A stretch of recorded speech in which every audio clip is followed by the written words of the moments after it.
Hi guitar lovers, here's my new lesson for today. Actually, my video is for beginners only. But if you don't know this pattern, you could try this also. So, whereas, here we go. Open D.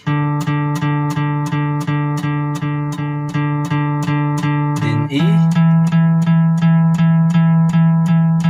Then F sharp. Then open G.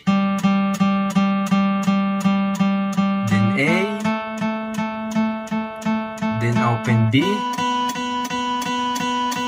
then C sharp, and octave D.